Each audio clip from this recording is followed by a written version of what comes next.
শুনলাম আমাদের এলএসডি সবুজ মানে এলেক্স সবুজ নাকি গাড়ি কিনেছে। জানি না।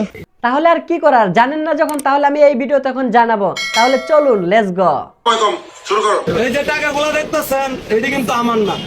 তা আমরা জানি, কারণ তুমি টাকি মাছের কাছে এতগুলা টাকা সম্ভব না। আমি বিশ্বাস করি না।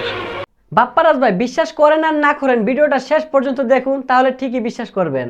এই যে টাকাগুলো দেখতেছেন এটি কিন্তু আমার না। তাহলে কার? তার মানে আমরা ভেবে নেবো এতগুলা টাকা তুমি চুরি করে আনছো। रुको जरा सबर करो। আর এই টাকার বিনিময়ে গাড়িটা নিচ্ছি, এটাও কিন্তু আমার না। টাকার বিনিময়ে বাইক কিনছো, এই বাইকও তোমার না, টাকাও তোমার না। তাহলে ভাই আমি নিশ্চিত এই টাকা তুমি চুরি করে আনছো। ছি ছি ছি ছি। আমার সাথে কারা কারা একমত তা কমেন্ট বক্সে বলে যান।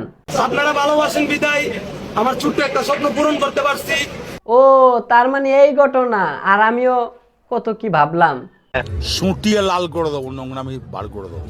তার মানে অ্যালেক্স সবুজের স্বপ্ন পূরণ হয়ে গেল, আর আমি খয়রাতি, সারা জীবন খয়রাতি রয়ে গেলাম। আজ পর্যন্ত একটা সাইকেলও কিনতে পারলাম না, আর মনিটাইজেশন তো অনই হলো না। যাই হোক বন্ধুরা, ভিডিওটা যদি ভালো লাগে অবশ্যই লাইক কমেন্ট শেয়ার করে আমার চ্যানেলটাকে অবশ্যই সাবস্ক্রাইব করে রাখুন। আর কমেন্টে অ্যালেক্স সবুজের নামে কিছু বলে যান। বাই বাই, দেখা হবে নতুন আরেকটা ভিডিওতে। সুস্থ থাকুন, ভালো থাকুন, আল্লাহ হাফেজ।